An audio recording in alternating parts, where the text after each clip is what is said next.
And we are live. Welcome to Mirror Domains Movie News, your place for entertainment headlines. And indeed, this is a live news show for movie fans, where we talk about all the trending movie news headlines of the day, including Fast X, Star Wars Celebration. We'll do a small recap of those events that happened over the weekend. Russell Crowe talks Gladiator 2.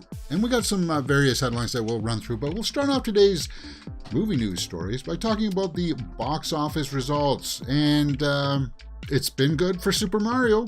Super Mario Bros. Hits high scores, record opening for an animated pick, 377 million worldwide. 5-day US record though, guys, 5-day. So it's not your typical 2-day weekend, Friday, included in with that. It's not your typical 3-day weekend. It's 5 days, and in some cases 6, because Super Mario actually came out on a Wednesday. So you got Wednesday, Thursday, Friday, Saturday, Sunday, and then some people even have Monday. So that's like 6. That's like a week's worth of box office in what they're counting as a weekend, which I never agreed with. It always should have like an asterisk beside it, which it sort of guess does. I don't. I'm not gonna. It doesn't like bother me. I'm not gonna lose sleep over it or anything like that. But we got to be aware of it, right? Air, the Ben Affleck movie, soars to 20 million. Sunday box office update. So we got some updates in the box office. Yeah, because a lot of it was published. Sunday's numbers just kind of get published as guesstimates. It's not really concrete. So, as we look in these Hollywood Reporter articles, they try to fill it up with fluff, like, oh, it's never been done before by an animated movie. Here's what all the other animated movies made. And it's like, oh, get it out of here with that nonsense. Let's go over to the Box Office Mojo and take a look at the official numbers here for the weekend of April 7th to the 9th, 2023, weekend 14 already. Wow. So, number 1 was The Super Mario Bros. Number 2 was John Wick Chapter 4. Number 3 was Dungeons & Dragons Honor Among Thieves. Number 4 was Air. So Air, the second brand new one, opened up into the 4th spot. And number 5 was Scream 6, still hanging in there. Cool, man. His Only Son was number 6. And the only other new release was Paint. It opened up at 750,000, but it only opened up in 819 theaters. But the big story is the Super Mario Bros. Opening up to 146.3 domestically. That is some serious cheddar. Well, now that it's been adjusted too. I'm sure those numbers were yesterday. They're saying the opening was 146.3.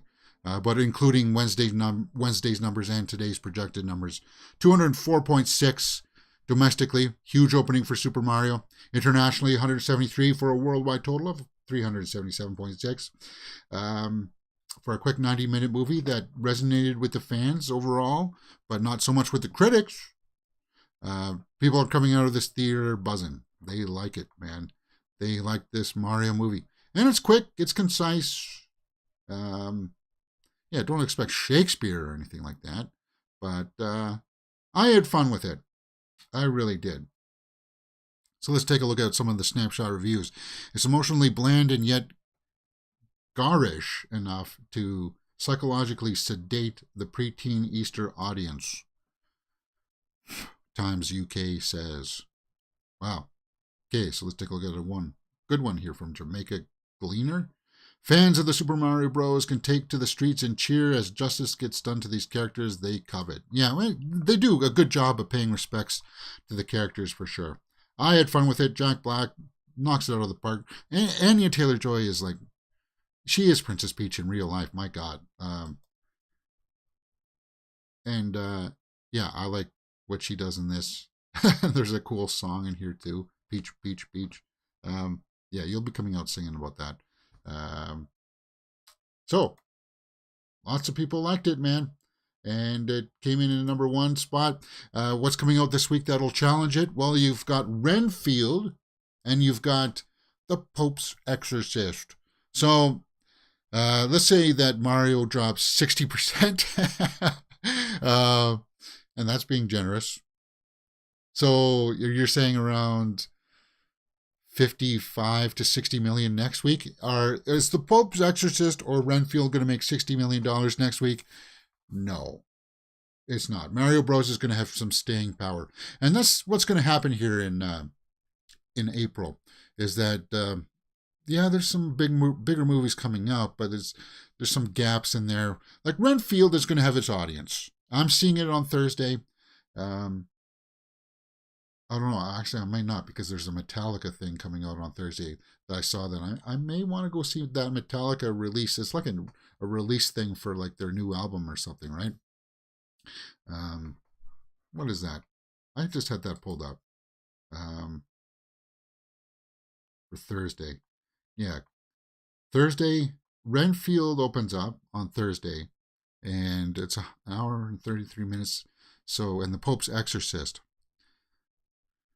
Between Thursday and Friday, I'm going to try to see Renfield and The Pope's Exorcist because I want to be able to have some content for the Horror Weekly Roundup. But yeah, then I saw this Metallica 72 Seasons global premiere, and that's the name of their new album, right? So what are they streaming like a live concert for it or something? I have no idea what the heck this is. March 2nd, public on sale. Join the global Metallica family on Thursday. Worldwide listening party. Be the first to hear the brand new album. That's interesting. Well, I listened to Lux Eterna, which I thought was a fairly good song. Yeah, so what do you just sit and just experience it with a bunch of Metallica fans? Wow, that'd be kind of interesting. But there's only one show. And well, yeah. Maybe if it's playing on another day, I'll go see it then. It says April. It says one day only kind of thing though. But anyway, it's not going to crack. Neither of those are going to crack into the Super Mario Bros. So yeah. Now I'm guessing. See how Air's in the fourth spot there. See how close 2 to 4 are. They're all in the 14 million. And Dungeons and Dragons is only 100 million behind John Wick Chapter 4. And their Air is only like 22,000 behind Dungeons and Dragons. So those numbers may adjust over in the next day because they'll add in Monday's numbers as well. So maybe tomorrow, well, actually, I don't know if I'm doing a movie news tomorrow because we're doing a poll tomorrow. We're doing Grumpy Man Reacts tomorrow. Air may sneak ahead of one of them. It may sneak ahead of Dungeons and Dragons for third spot. But Air came out. That's that Ben Affleck movie. Yeah. Air's box office, 20 million domestically, not international yet. And I don't expect that this will have a big international take because it is very North American. I don't see why somebody over in well, I guess if you're into shoes, you may find this one interesting. I went out and saw it on the weekend. My review's up on the channel for it.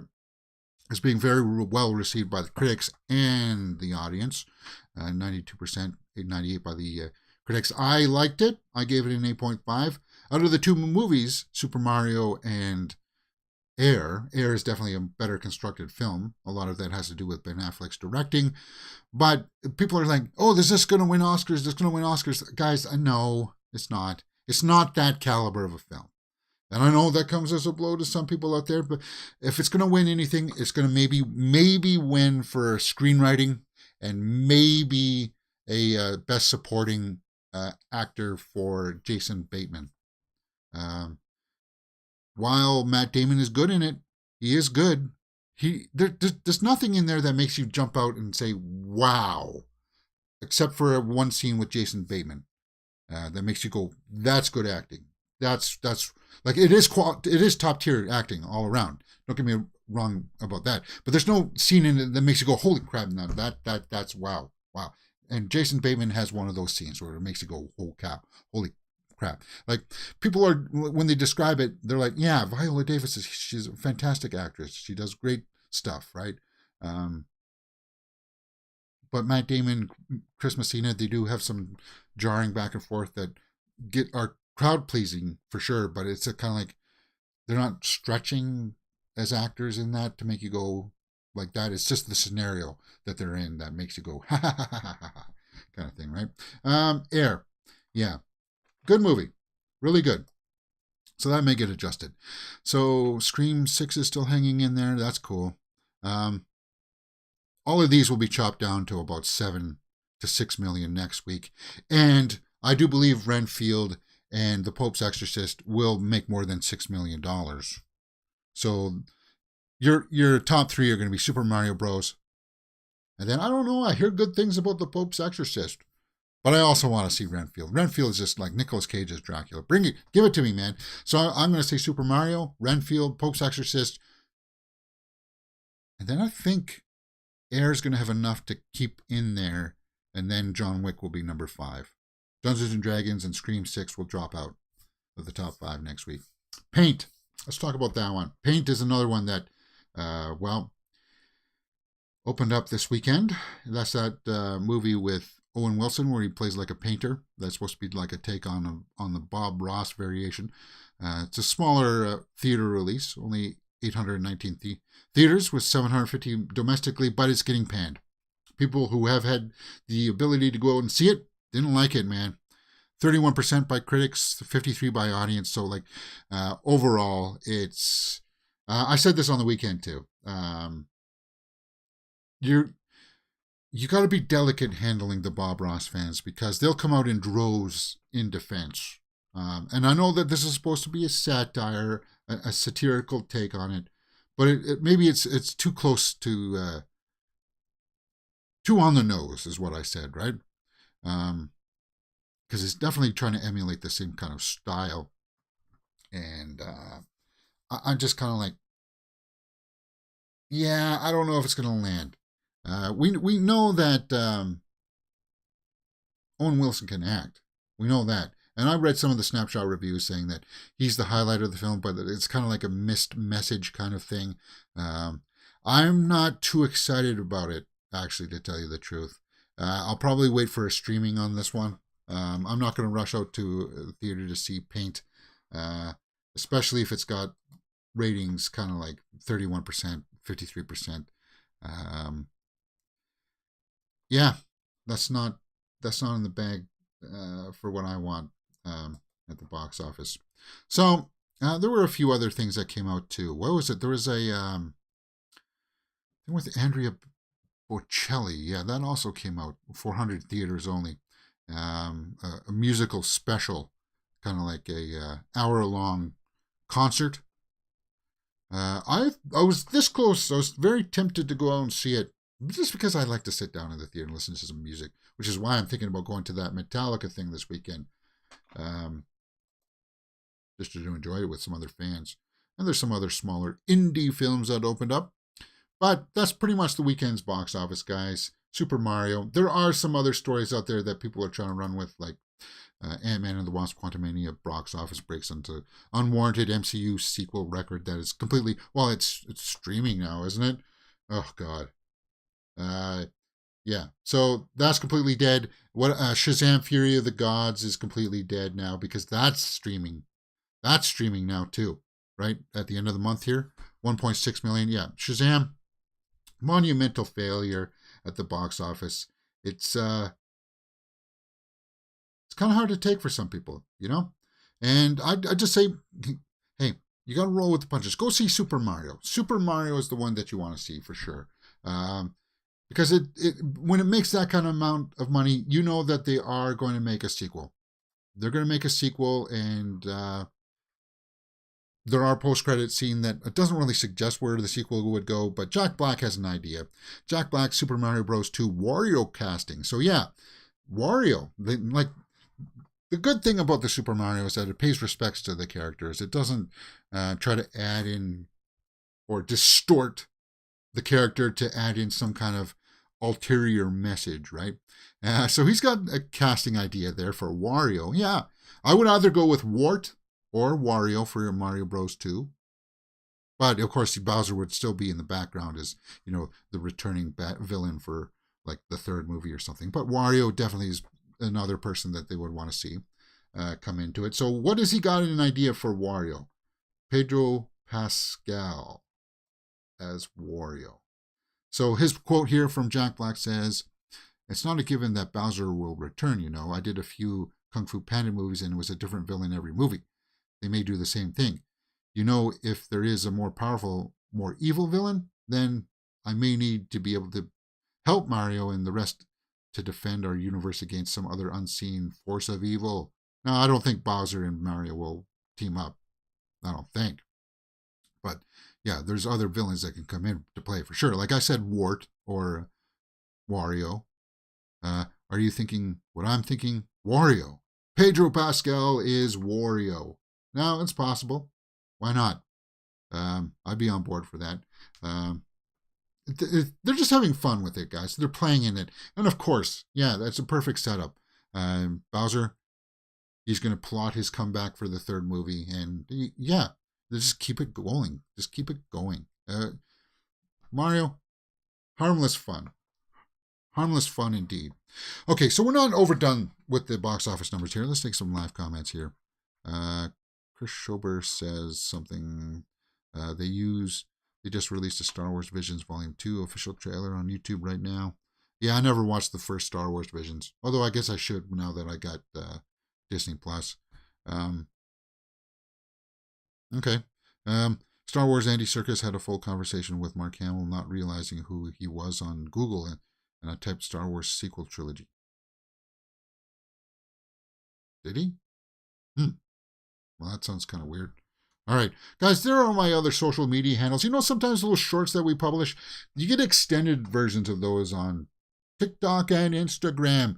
And I'm really getting disenchanted with TikTok. I mean, the same videos that I post that get views on like YouTube and Instagram, I think they tap out like over 200. And TikTok, they've told people that the algorithm is not fair. They promote the bigger channels. They give preference to the bigger channels. They've declared that. So it's kind of like, yeah, it sucks. And Facebook is a mess. Remember, it's Mirror Domains official 4 is Facebook. 4 at the end. I'll get that fixed after 60 days when Facebook says it's allowed to change the name again. Get out of here with that nonsense. All right. Continuing on with the box office, let's just take a look at the China numbers. That will play a little bit of a factor into the, international numbers. Okay. China box office. Jackie Chan's Ride On wins the weekend over there with Suzumi hitting 100 million and Super Mario Bros. Stalls. So Super Mario not very well received over there. Jackie Chan, I'll always go and check out his movies, man. For sure. Ride On. So Super Mario only earned 6.3 in China. 6.3. Yeah, and this just goes to, I wanted to highlight this because it goes to all the other pundits out there and say, you gotta have China's box office. You gotta have it, otherwise we're not going to make $1 billion. And it's kind of like, no, you don't. You don't need it. Even the stuff that rides big over here, like the Super Mario Bros., only making 6.3. What else crashed and burned over there? Star Wars crashes and burns over there. And like Marvel with their tireless campaigns of trying to twist and change their stories so they can fit into the Chinese box office. You don't need it because, as long as it's good, and I know that's a term that a lot of people don't like, but Spider-Man No Way Home proved you don't need China's box office. You can still make $1.7 billion without it. You don't need it. So I guess that's me just getting on my horse a little bit. Yeah, I don't call it responsible. That's the attitude that the executives have, though, at these companies, that they say, well, it's a smart idea to make sure that we tailor our product that is going to be consumer friendly to China. It's just smart business sense. Well, I just say phooey with that and just make the product appeal to North American audiences. And as Mario Bros, Spider-Man all prove that you don't need the China box office. And I know that's heresy for some, but that's just the way that I look at it. Okay. What did you say there, Christopher? Jack Black rumored to do a Red Dead Redemption movie. He's hoping for HBO. Wow. Yeah, I saw some headlines about Red Dead Redemption. Just type Star Wars sequel trilogy. You will show it there on Google. Well, my Google shows a whole bunch of different things. Maybe towards the end of the show we can get into that stuff for sure. Okay. Guys, let's take a break and tell you what's coming up on the channel. Tomorrow we are doing a Grumpy Man Reacts movie review or full live reaction.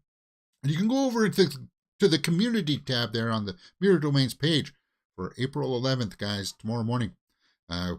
Frozen and Inside Out are tied. I put Moana in there in the poll this week because I wanted people the opportunity to vote for that because they just announced that there's going to be a live action version of Moana coming up. Yeah, Disney and Star Wars, they're all floundering, man. They don't know what the heck they're doing, and it's actually starting to get a little bit embarrassing. And I don't understand why they continue to press their foot down on the gas pedal for it. We'll have to see how it goes. Now, I'm hoping that some people will go out there and break the tie between Inside Out and Frozen. I don't really care which one wins, actually, to tell you the truth. I'll create the thumbnails and everything for it later on tonight so that we can just hit the fast forward button tomorrow morning and go on that. But like an hour before is when I'll close it off. So like 9 a.m. tomorrow morning is when it'll be announced what we'll be watching, Frozen or Inside Out, because it looks like that's probably one of those is probably going to win, and that'll be up there. And yeah, this Friday, guys, it's going to be dicey. I may be going back to Toronto to take a look at some curling.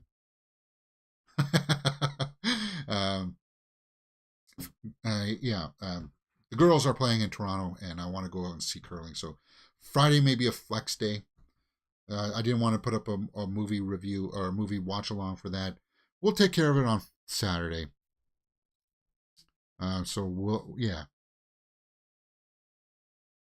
We'll have to see. We have to play it by ear. That's why I never published the schedule this week. I just got to keep things in flux a little bit for this next week. And I know we haven't been fully back on track yet with lockdown schedules, but we just got to roll with the punches sometimes. You guys loosely know what's going to happen on Wednesdays and Thursdays anyway. Like Wednesday, we're going to watch episode 3 of Star Wars and Mandalorian in the afternoon. And then Thursday, we're going to be watching Survivor in the morning as well, too, right? And there'll be movie news and shorts and stuff all in between and stuff like that. Let's talk about the Barbie trailer that dropped last week. I did a full reaction to it there. It's up on the channel, right? Barbie edits Aqua's Barbie Girl song and fans love it. Yeah, so they still haven't, for some reason, they've declared their intentions are not going to be for watching or having the Barbie Girl song in Barbie, which I don't understand. For God's sakes. Again, this is just executives looking at it and saying, that doesn't seem like smart business sense. I don't know what logic. Like, you're making a Barbie movie. Everybody knows the Barbie song. Go and pay the royalties to Aqua so you can use the Barbie song in it. So I don't know how they got away with it, but they did post the trailer, a recut of the trailer with the Barbie song playing in it. Now, I can't... So yeah, I can't play too much of the audio, but yeah, it's just the second trailer, not the teaser. It's the second trailer, but it's with the Barbie Girl song, and it fits, man. The song totally fits. I don't understand why they would not jump on this opportunity to. Yeah, you got to pay Aqua royalties. Yeah, you got to pay for them to use the song. So what? It's going to be like chump change, like when it comes out, because people are going to go bonkers for it, and not having the Aqua Barbie Girl song in there. It's just like it just fits. It's unbelievable how it fits. So I left a comment on there. The studio just needs to pony up the dough for the license and use it. It's a golden opportunity. Yeah, the version we deserve. This needs to be official. Yeah. So people are digging it. Amazing editing. Simply much better than the original trailer. Yeah, so people like it. That's on HYTT Films. They did a fan posting of the Barbie. And I don't think that's distorting what they want to portray with their project. I don't think it is. Uh, Chris Sober says he should react to Star Wars Visions Falling too. Well, if I haven't even seen the first season, I don't know what value people would get out of that. I know that it's like anime style and stuff like that, and it's like all these other creators get their chance to talk about it and stuff. It's like, okay, Fast 10. Fast 10 brings back iconic Fast and Furious element. Street racing. That's it? No? Okay. Loved ones. Dante Rios, Jason Momoa. Um, let's see what he said here. Letterer, the director, says, as a fan, there's some stuff that I really wanted back from the franchise. The street races were one. Yeah. And we've seen that in the trailer. That's the fun of it all. When you're ahead of a movie series that you've admired and you've been a fan for so many years now, you get to bring your fantasies to life. So yeah, we know that Dom's going to take on Jason Momoa in some kind of a street race. I think like what I liked about it was, if you're not a gearhead, is that it's like the adrenaline of it, right? You get like the way they photograph and stuff, and the sound design in the theater, hearing the revving engines and stuff like that. That's all spectacular stuff that just kind of got lost when it turned into like Mission Impossible movies and stuff like that, and superhero movies with Dom ripping down ceilings with his bare arms and that kind of stuff. So I don't know why that had have to have like a whole article by itself, but it did. Just a quick little quote there about Fast 10. And we know that from the trailers. And then that is going to set up Fast 11, which should be the final one. Should be the final one. For crying out loud. Yeah.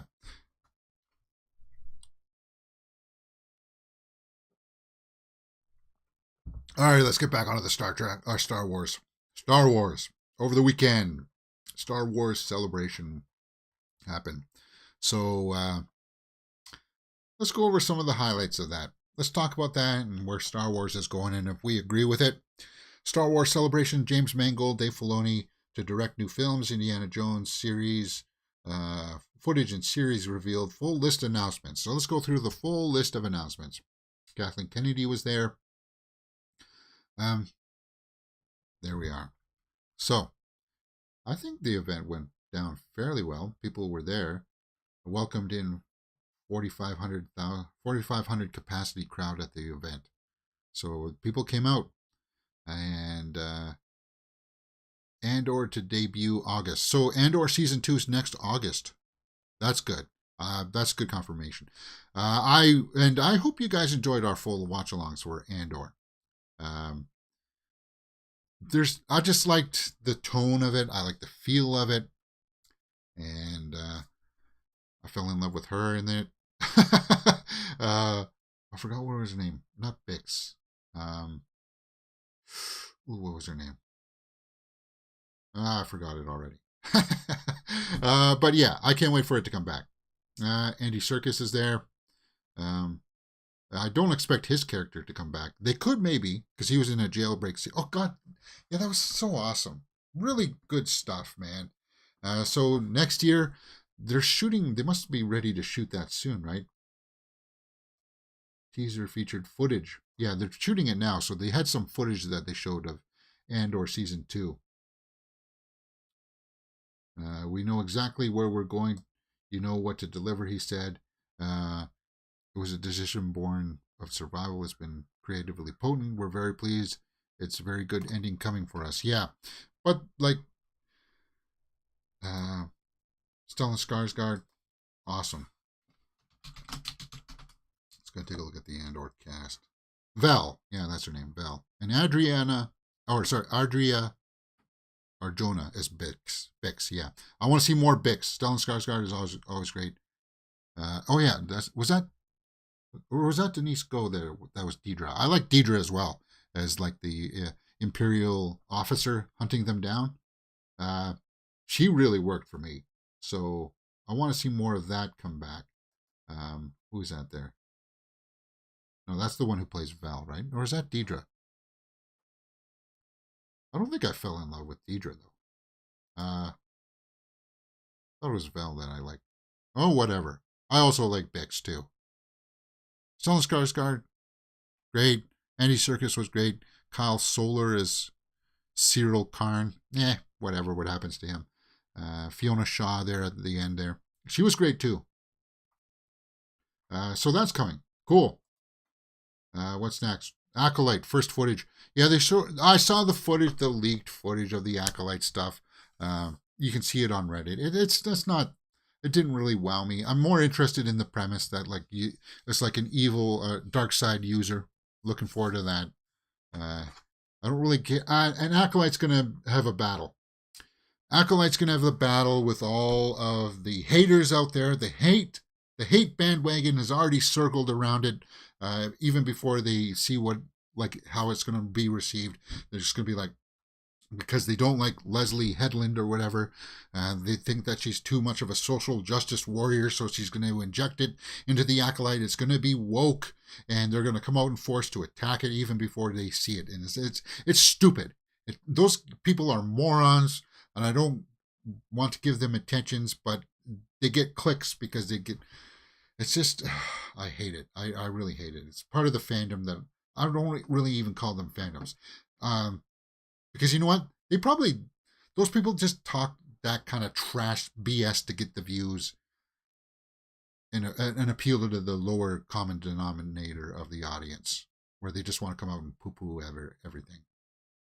And I'm not on board with that. So, while the footage that I did see that was leaked didn't wow me, it's still, the premise looks awesome about like a dark side force user, and it's got the guy from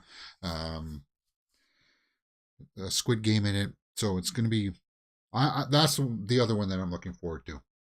I don't really care about the showrunner for that one. Skeleton Crew, about a bunch of kids. That one is kind of like meh. Jude Law and Jon Favreau debuted Skeleton Crew. That one I'm kind of like, meh. I don't really care too much about Skeleton Crew. Ahsoka, we did a trailer reaction for that one. That's the other one that I'm looking forward to. Mary Elizabeth Winstead is playing Hera. Okay, cool. Yeah, we saw that in the trailer. And Rosario Dawson, I think, is going to knock out of the park. It was confirmed that Lars Mikkelsen is going to be Thrawn. I don't know why they didn't, like, they tried to hide him in the teaser, but then like they paraded him out on stage with Ray Stevenson there, and basically confirmed to everybody, like, this is up on the Star Wars page. This is not leaked footage, guys. You can go over and watch these panels. There's Lars right there. He is going to be Thrawn.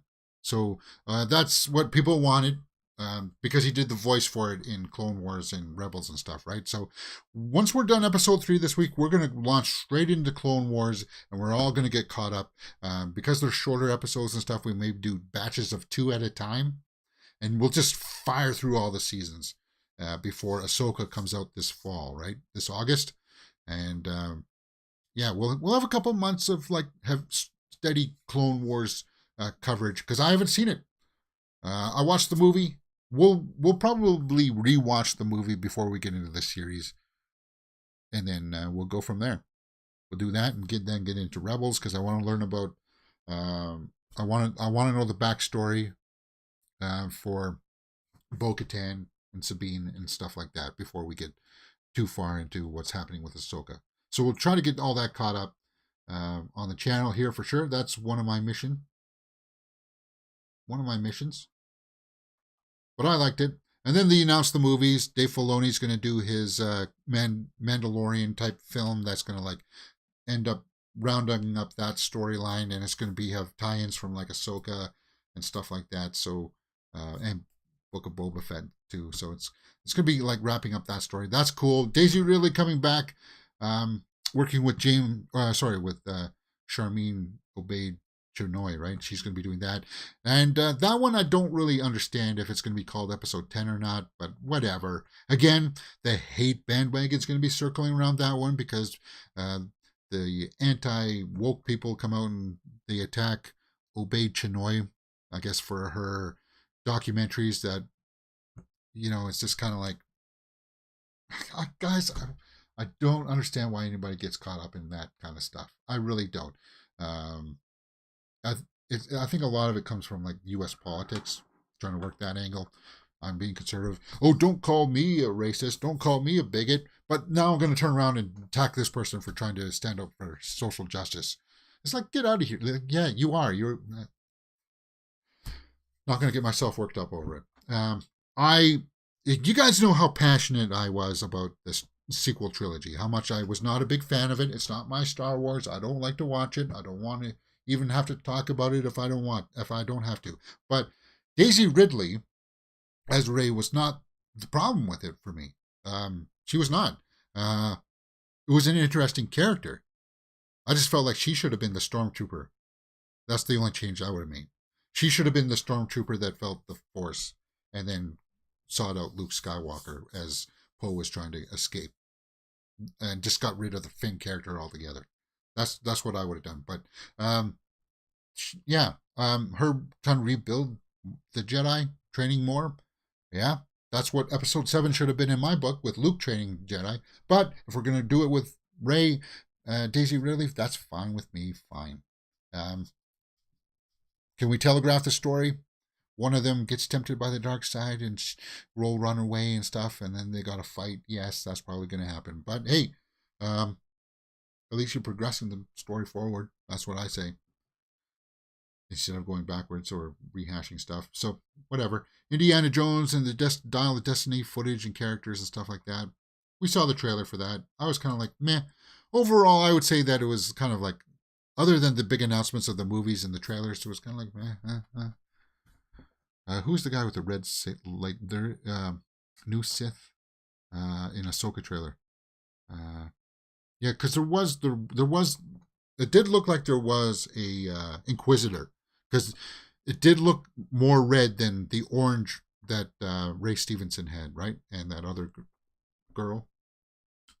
So I'm waiting to see how that all gets tied up. Yeah. So that's some of the things about the Star Wars topics I wanted to talk about. 20 forgotten Star Wars characters who deserve another shot. What?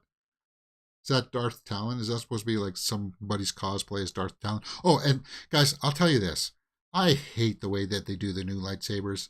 I know people like it because it's easier.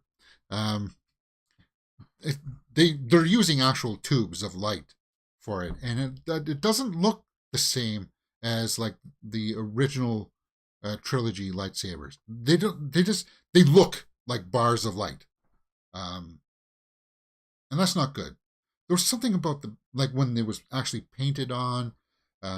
It felt more tangible. It felt dangerous, but when it's just bars of light like they're using now, that's exactly what it looks like. Like she's licking it. Like, come on, get out of here with that. I know that's cosplay, but like even for like Last Jedi and Rise of Skywalker, they use just bars of light because you can see them holding the bars of light, and it's kind of like, I know it's good for lighting and stuff like that, but it doesn't feel quite like the same. It doesn't. Yeah. Anyway, I'm ranting.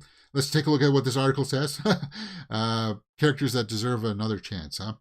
Honda Onaka, so that's probably from Rebels or Clone Wars. I don't know that character. Mara Jade. Well, if they're using Thrawn, they say heir to the Empire, use a fracture in the space-time continuum. There's such an easy way that you can just go on and say that the Luke Skywalker that we see in Mandalorian and stuff, that's a different Luke Skywalker than the ones that we see in The Last Jedi. And just go from there and have him meet Mara and stuff like that. Just go from there. Fans will accept it. If they wipe the board clean, and who cares? Well, who cares, Lucasfilm, if nobody gives regard to your sequel trilogy? Just rebuild it. No one will care. They still have, and you just use that same old adage. Well, you still got the original, you still got Force Awakens and Last Jedi. You still have them, but we're kind of sort of going on and not acknowledging them anymore. and we're using a different Luke from a different timeline, and that's it. That's what we're gonna do. And I think there's like they should do that. They can do that. That's what I want. And then we could have a Mara Jade. Um, that's what I love to see. Kit Fisto died quickly from Emperor Palpatine. Cool design, cool character, and I can't wait to see his Clone War episodes because I only saw Kit Fisto swimming in the 2D animated one. So we'll take a look at that stuff too. Kit Fisto, Dengar? Nah, come on. He was just kind of like one of the bounty hunters in Empire Strikes Back. I don't think he needs another one, does he? Kyle Katarn, don't know who that is. Iden Versio. Looks like it was like TIE fighter pilot. DJ? Hell no. God no. Talon Card? No. Don't know. Quinlan Voss, yeah. He was mentioned multiple times. He was in The Phantom Menace. He was recently mentioned in Obi-Wan series.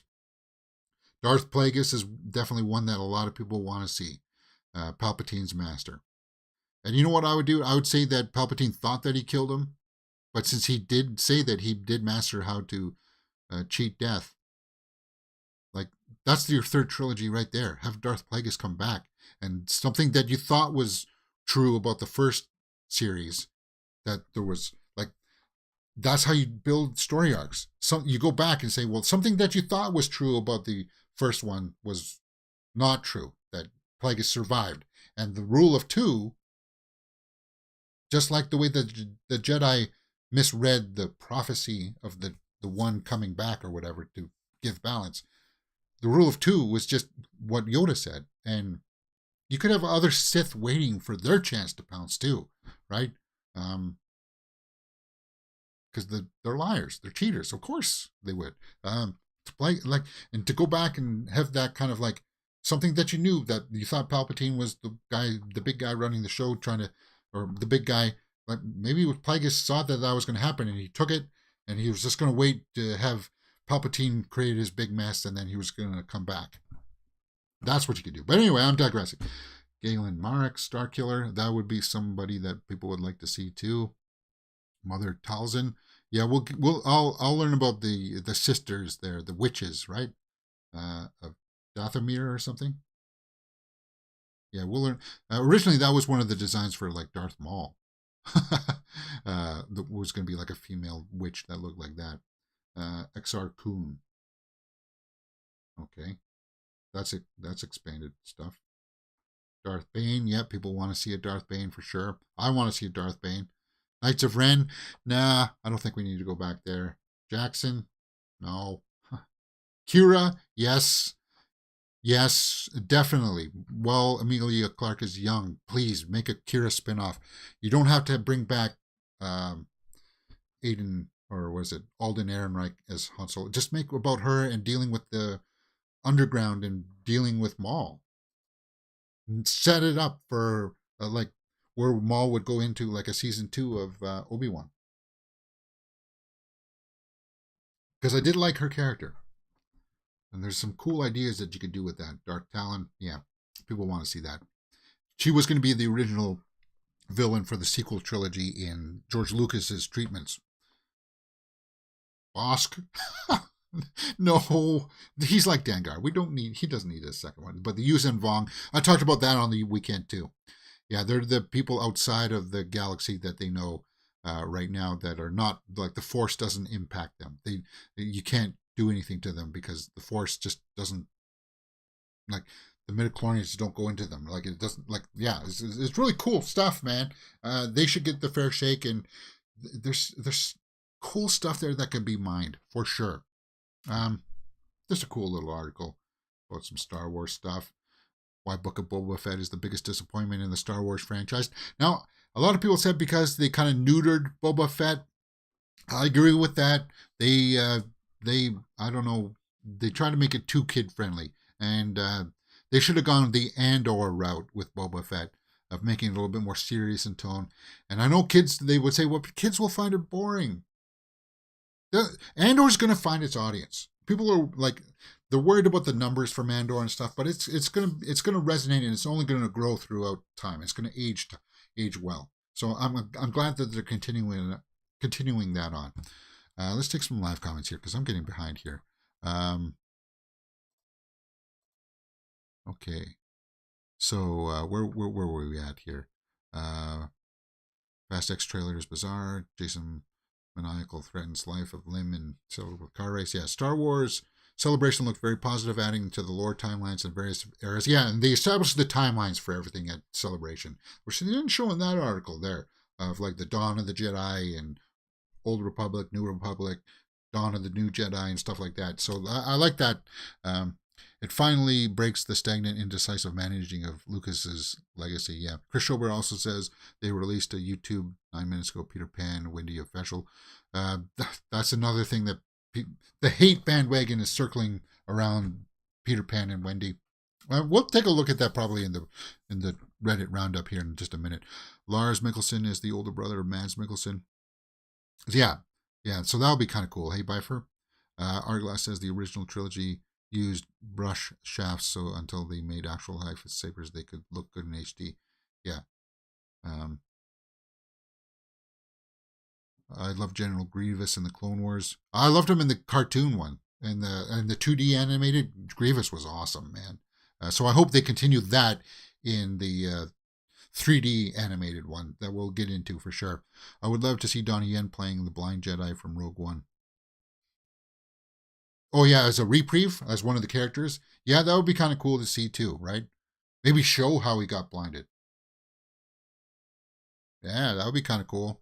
Disney, Lucasfilm hasn't even scratched the surface as to what is possible in the universe of Sith and the Jedi and beyond. Yeah, because,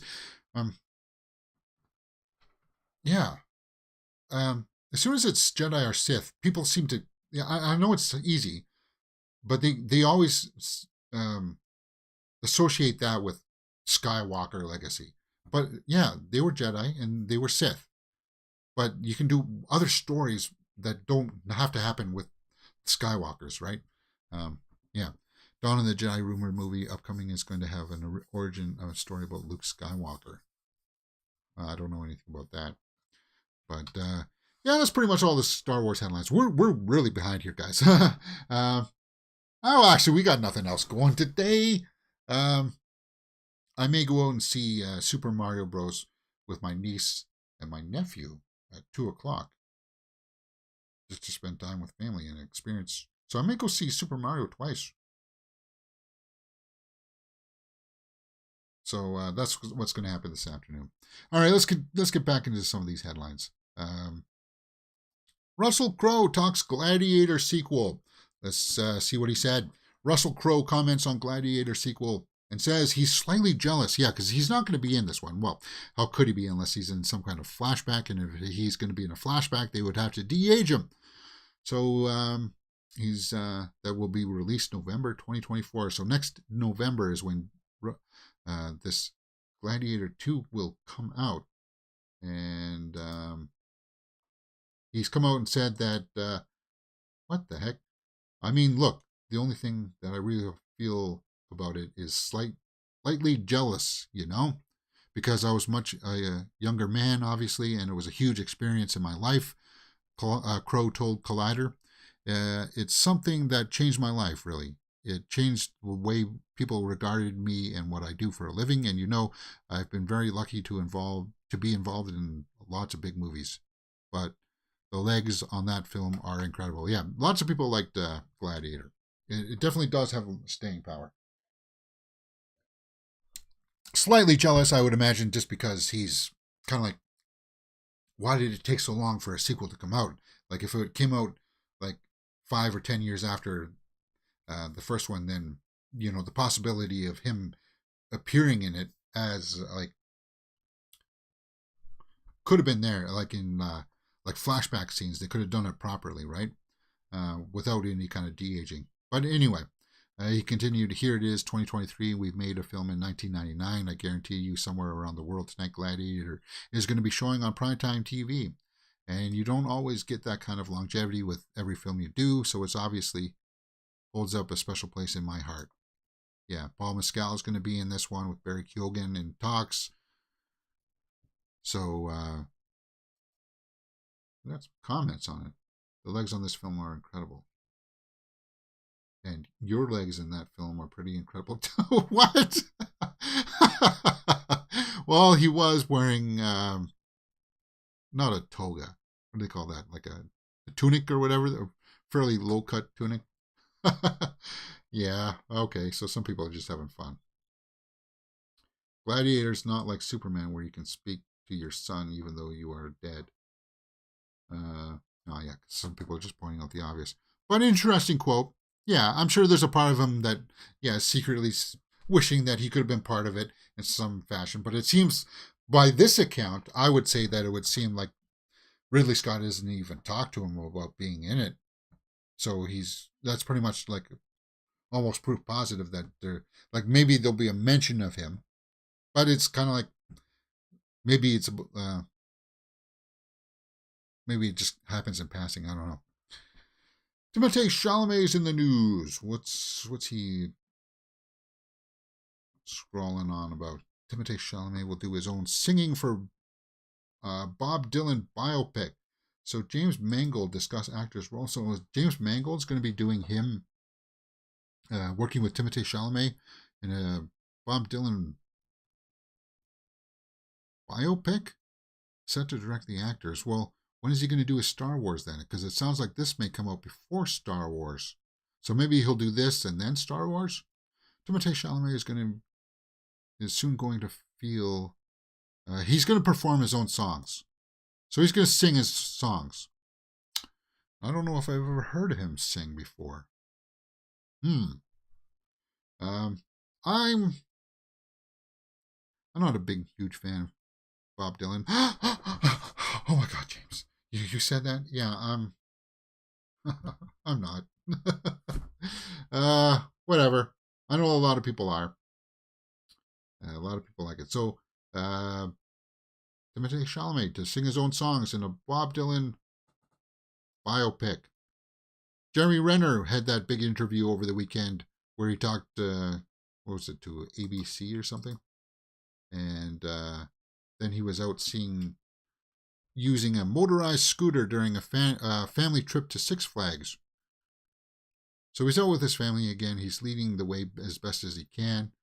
So that's good news. Did you guys watch the interview with him? If you go over to his social media there, you can see the scooter here, and he's with a cane there. Okay. Which Six Flags? Was this in California Six Flags? Or how many are there? I've been to that Six Flags then. Six Flags Magic Mountain. Yeah.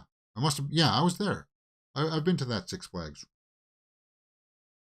Now, all the roller coasters have probably changed since I've been there. But cool, man. So he's out and about. He's up and moving. That's good news. And that interview is up on Disney Plus too, so maybe I'll watch that tonight or something.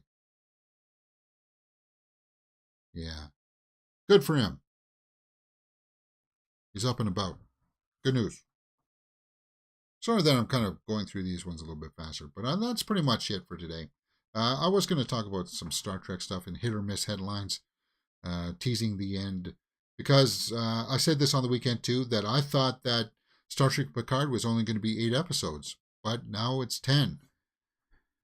So what did she say?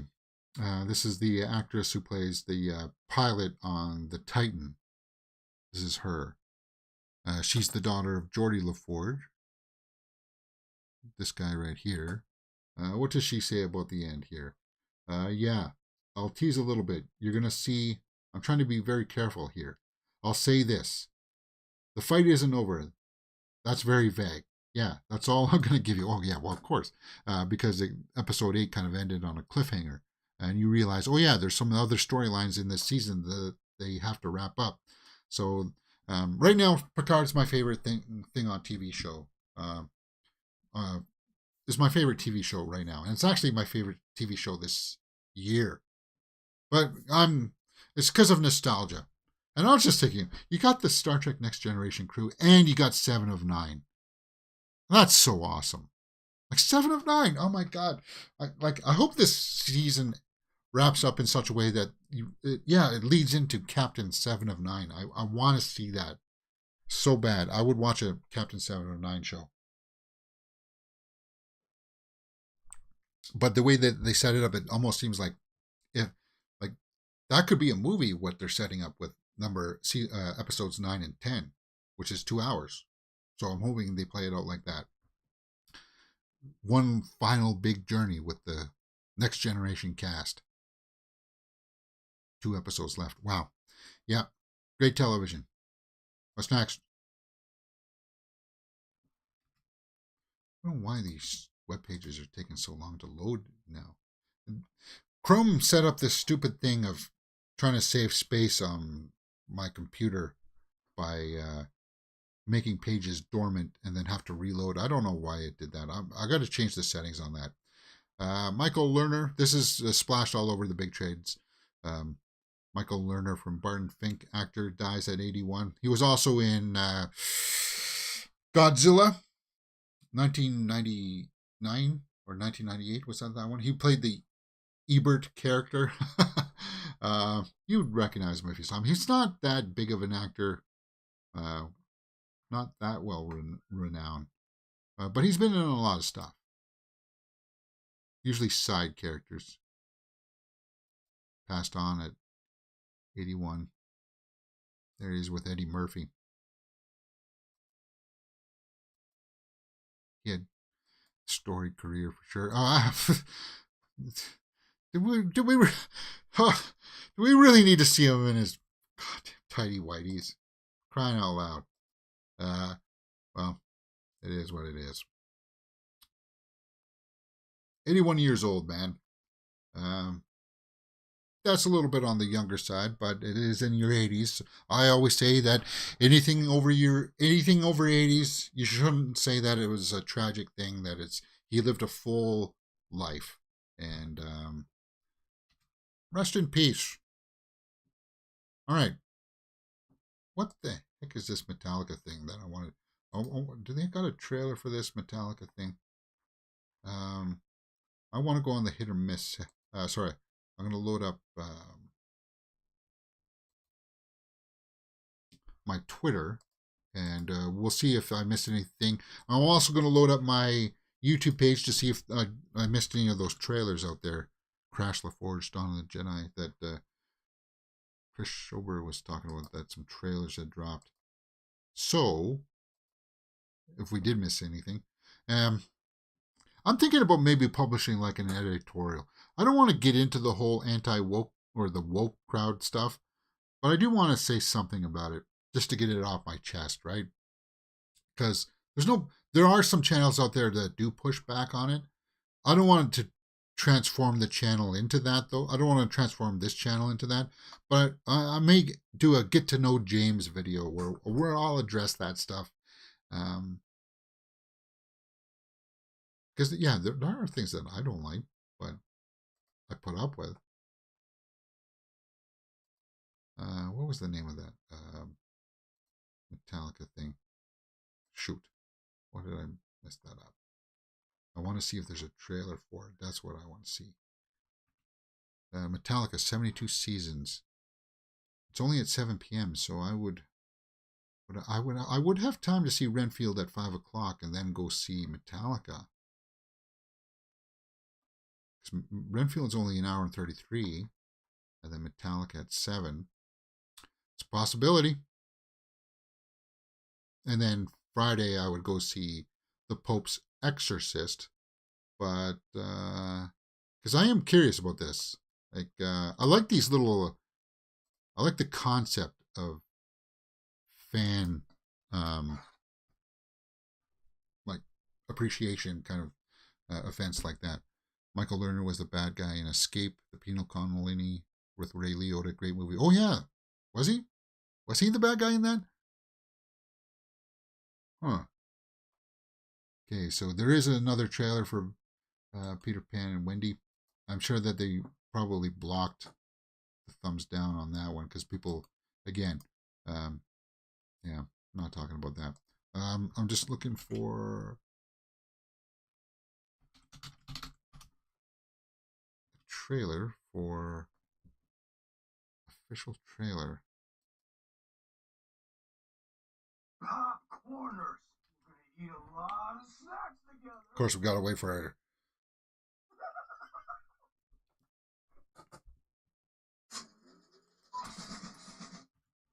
Okay, so it's just going to show them playing music.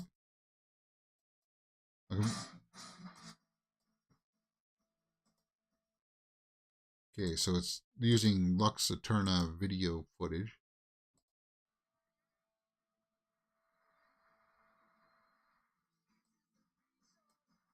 It is a good track, man. Global Family. So you just go with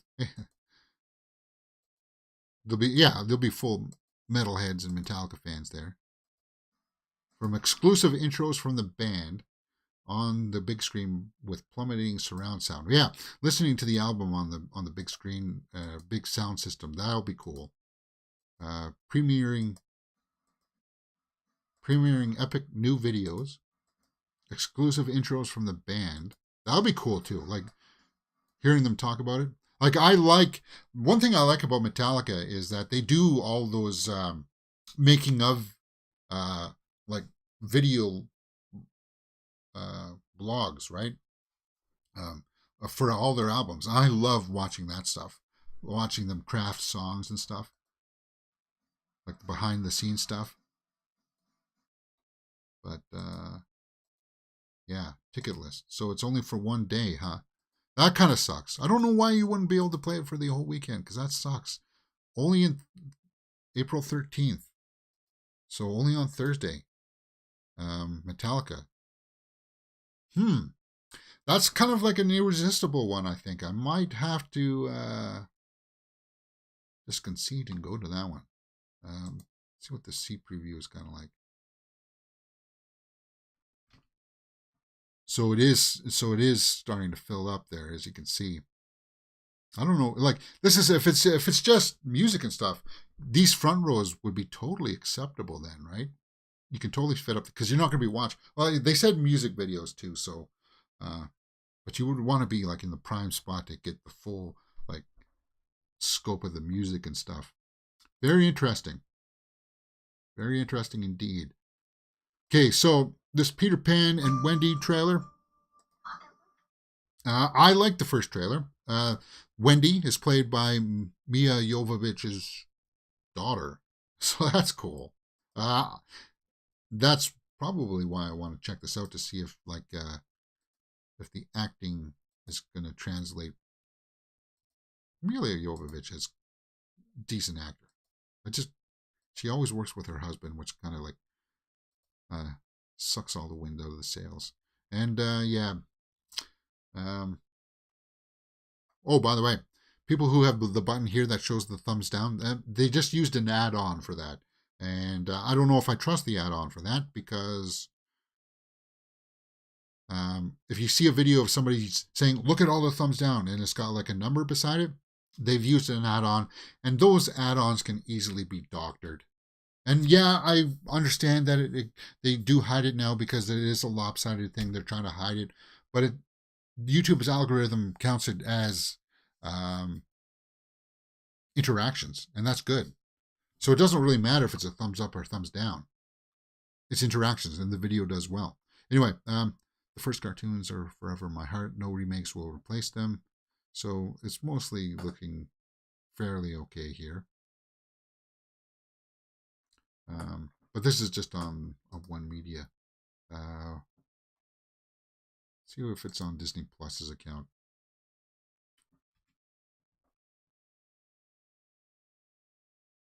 Just loading it up. Doesn't look like it's on Disney Plus's. That's weird.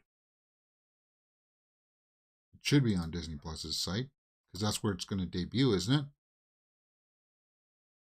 What else would it be on? Walt Disney Studios, maybe?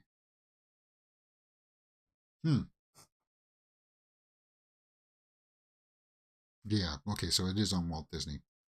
20K views. And all the people, as I said, the people that didn't like the first one are going to be making videos about this one, saying that it looks like trash and blah blah blah blah blah. This, how dare you try to feed me a message? Well, no, well, hey, no one's telling you you have to watch it if you don't like it. If you said that you don't like the first trailer, then why would you watch the second one? And why would and then yeah, you're just trying to get clickbait and stuff. So get out of here with that nonsense. First cartoons are forever in my heart. No remakes will. What? You said that on the other one too, didn't you? Oh well.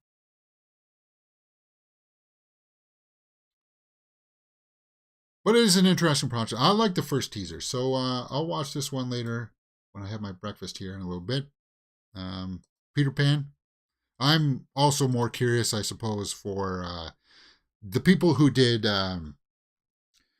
Winnie the Pooh, Blood and Honey are also going to take on a Peter Pan story and make it kind of like about Tinkerbell being all drugged up and stuff like that and loving Peter Pan. So they're going to take that angle and that approach to it. So I'm looking forward to that version, a reimagination of the live action stuff. That's why I kind of like, is it really necessary? I don't really care what Peter Pan looks like. Um, well, yeah, you can see her mother in her face, right? Yeah. I just like the fantasy aspect of it. I do. I got a soft spot for it, the fantasy element. All right, let's go over to the Twitterverse and see what's going on over there. See if I missed anything. Kathleen Kennedy on whether Luke Skywalker will be involved in the upcoming Rise of Skywalker follow-up as a Force ghost. Quote, I don't know if we'll spend a lot of time on things like that, but the spirit of what he represents is going to be significant. What? What do you mean you don't know? Oh, God. You know what that means? You know what exactly what that means? That don't have a full story flushed out. And what are you doing, man? The story should already be all done. And I want to post a video about this too. Like, you know how there's like marketing companies, right? Marketing companies go out there and they say, oh, well, this is a Nike shoe. And we're going to make our pitch to land you as our client kind of thing, right? Which they did with the movie Air. I don't know why there are not writing studios or writing companies for like that would say, all right, we're going to write you the script for episodes 9 or episodes 10, 11, and 12. And here's our pitch. Here's our story arc. Here's how it's going to work. Here we're going to use these actors and we're going to make them the star of the show and we're going to do this with them. It's like, I don't understand why they're not it's just like, do that. Come on, bring in these writer circles. Don't fly by the seat of your pants and make ridiculous comments like this as the creator and as the person in charge of creating content and say, I don't know if we'll spend a lot of time. I think, what do you mean you don't know? You don't know? And people will say, well, James, careful now. Careful. You, maybe they're just saying it to keep the mystique. It's like, it just gives me pause. Like, the story should all be done even before you announce who's going to be directing it and who's going to be starring in it. The story comes first. Story, story, story. That's all I'm all about.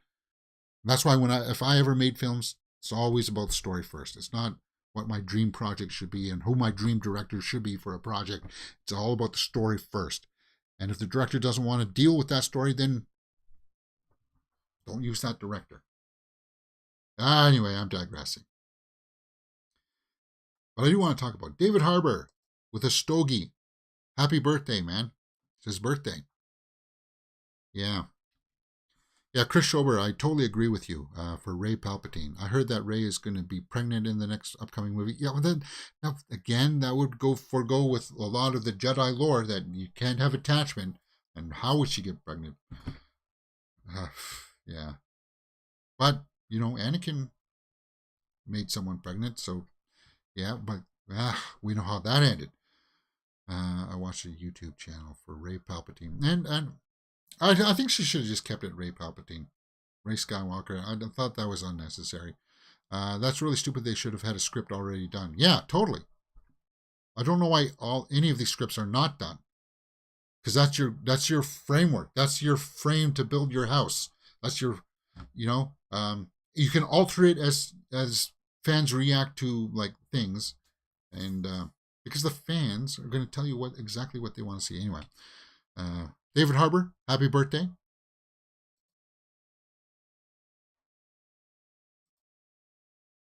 What do we got here? New look at Little Mermaid, Halle Bailey and Jonah Howard King. I think she's going to be awesome. I know some people aren't sold on him being the prince. I don't really care about that. The romance angle, I'm not that. I guess there was a big thing on Succession last night as well. I never got into Succession.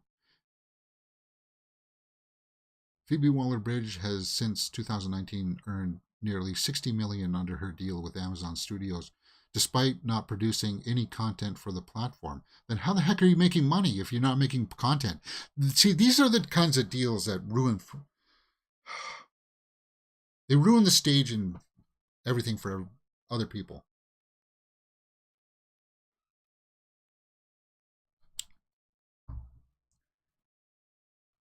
Like the filmmaking is ass backwards right now. They're hiring directors to come on and develop a story when they should be hiring writers to create the story and then find the director. Like, yeah, it's ridiculous. But James, the director will want to do his own vision. There are different types of directing styles, right? There's stories where here's the story, and it's common. Like the big directors do it as well. Here's a story called Shutter Island. Scorsese says, "Okay, I can adapt that." Here's a story called The Shining. Kubrick comes in and says, "Oh, okay, I can adapt that too. I'll make it my own thing." But there's other stories where it's kind of like, here's the story. You got to come in and direct what has been written and what I'm producing. Like the producer has a stronger role in that, in those relationships. There's totally different structures that they can use and they should be using for franchises. Madeline Klein, Elle Magazine. Ooh, what's this? Nick Caro's The Mother. Oh yeah, forgot about The Mother. Jennifer Lopez debuts May 12th. I think we'll have to do a full live watch along for this. J-Lo. Got tons of respect for her. So the film, it follows an assassin who comes out of hiding to protect the daughter she gave up while on the run from dangerous men. And she can handle the action. I don't know how well that Amazon Prime movie, was it Shotgun Wedding, did. Was that well received? Did anybody go see Shotgun Wedding on Amazon Prime? My subscription ran out before I had a chance to see it, so I was kind of like, yeah. It didn't look all that good anyway. But these posters look cool.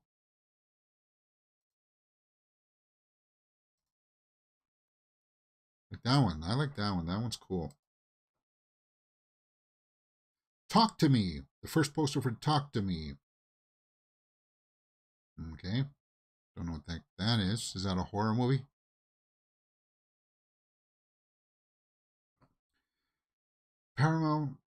Paris Paramount is reportedly delayed indefinitely. Scarlett Johansson, Penelope Cruz, and Michael Fassbender, Owen Wilson. Oh yeah, that was that rom-com. I put out a short about this.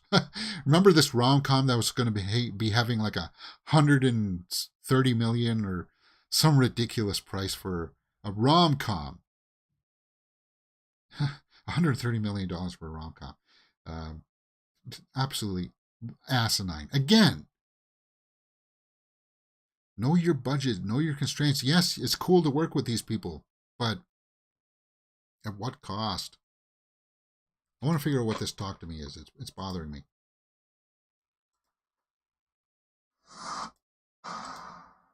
Talk to Me.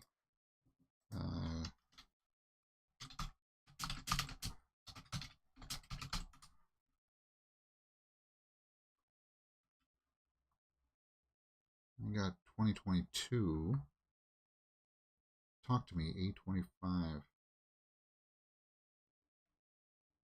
Or A24. Is that what this is?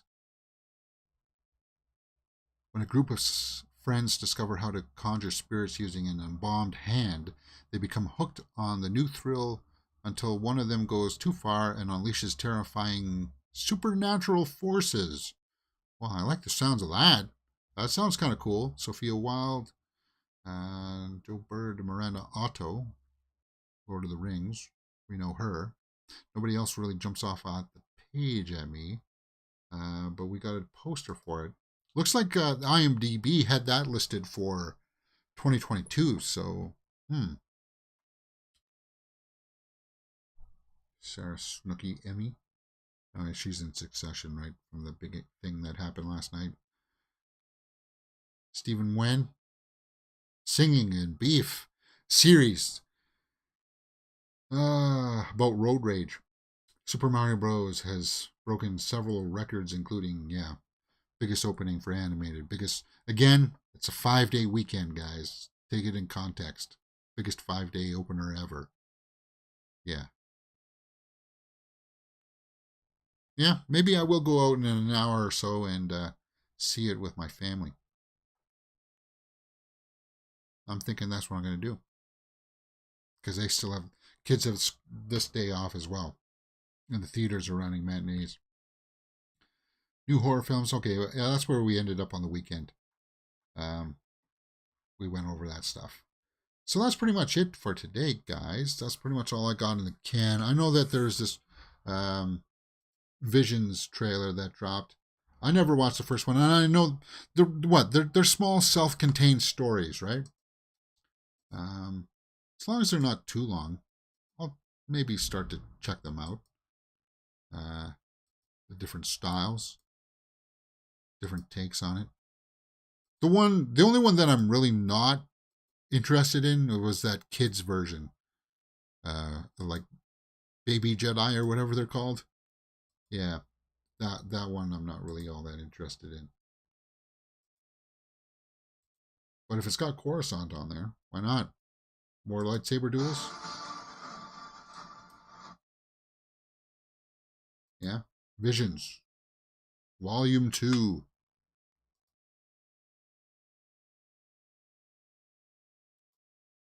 All right. Guys, that's it for me today. I know I ran a little bit over time. I don't know how much I have in the can for you later on today, as I said. Still kind of a holiday. So I'm going to probably go out and see Super Mario. Anyway, hit the thumbs up button, guys. Subscribe. I'm going to go have my breakfast now. And if a big trailer does drop for something huge, which I don't think it will,